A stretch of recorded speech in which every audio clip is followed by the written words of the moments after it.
Certainly, let's just talk about Christianity, because obviously if you say religion, you're dealing with thousands of different views of the supernatural and its interaction with humans. So let's just stick with Christianity, because that's the one we're most familiar with and that most of the viewers of this are going to be familiar with, and it's the predominant religion in the United States.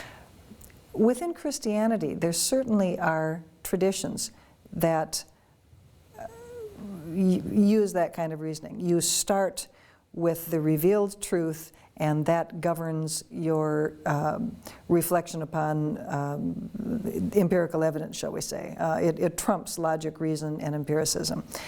But there are many traditions within Christianity, and probably the classic would be in Catholicism, the Jesuits and other orders which, and actually Catholic theology in general,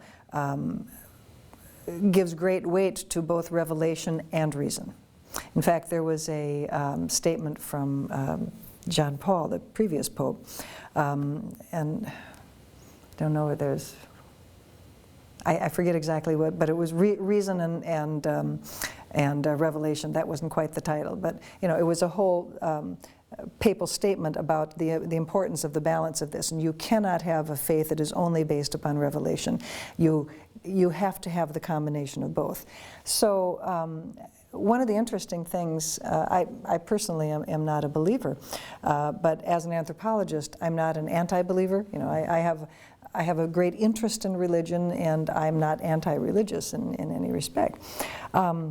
But one thing I've learned in my very interesting job, in which I deal with scientists and teachers and theologians and people of faith, is that there's a huge, huge range of theology out there about just this topic, about what is the relationship of the revealed truth of Scripture, of tradition, which is also a source of religious truth. It's not just the Bible, it's how the Bible's interpreted, and that has changed hugely over the years in just about any denomination you can point to.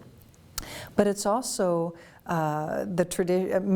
Many denominations have very strong traditions of looking at the evidence of science, or other ways of knowing, of literature, of how do we really know about the human condition? It's not just through science. That's a hugely important way of doing it. But we also understand our nature through other ways of knowing as well, more subjective ways of knowing.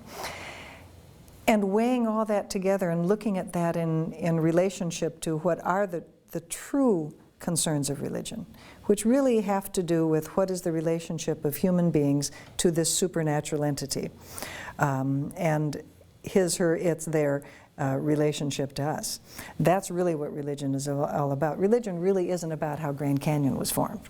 Trust me on that. Very few people are concerned about explaining the natural world through religion.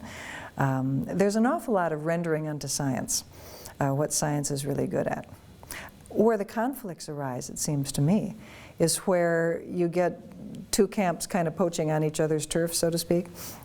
If you talk to people of faith, especially the intelligent design people, interestingly enough, at heart, their major beef with science seems to be that, yes, science is extremely good at explaining the natural world. We are extremely good at telling you why water flows downhill and how electrons work, but also at coming up with really cogent explanations for where we came from and how all this diversity of life got here and why the planets are like they are, and all this good stuff. And the ID people particularly, but most conservative Christians, the hair on the back of their neck goes up if the implication is because we are so good at explaining the natural world through science, therefore science is all there is, and take your God and shove it.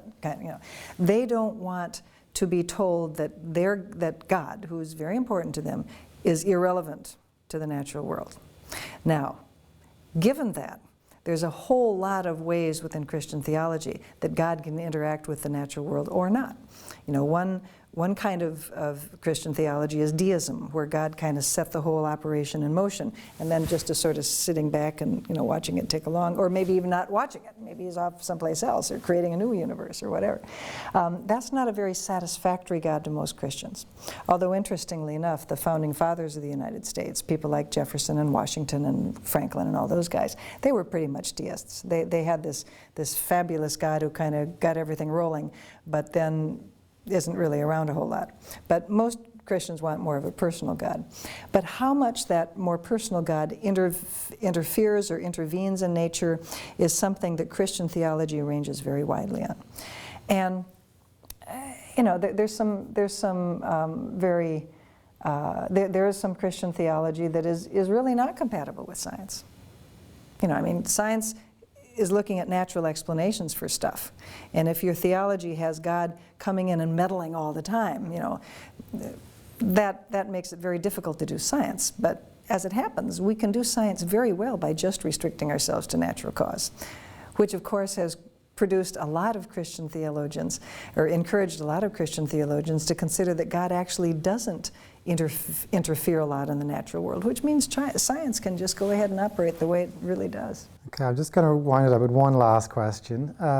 You just mentioned the founding fathers there, and that is another argument that the creationists like to bring up, that the founding fathers it was very important for them to insert God into the U.S. Constitution, and from the beginning it's always been there, and it still is to some extent.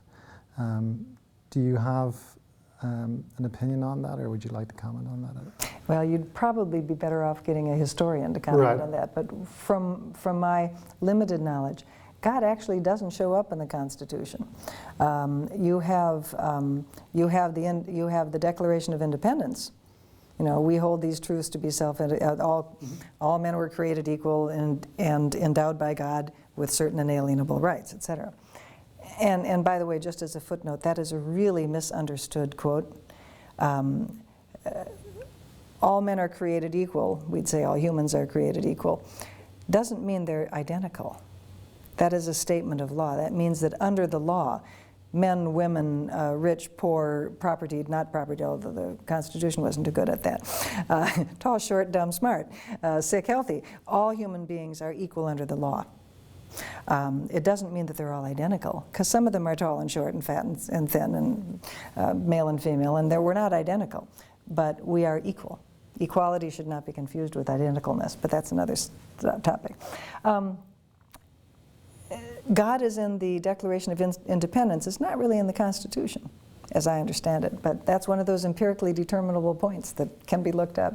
Okay, well, I think we'll leave it at that. So thank you so much for your time, Dr. Scott. My pleasure. Thank you.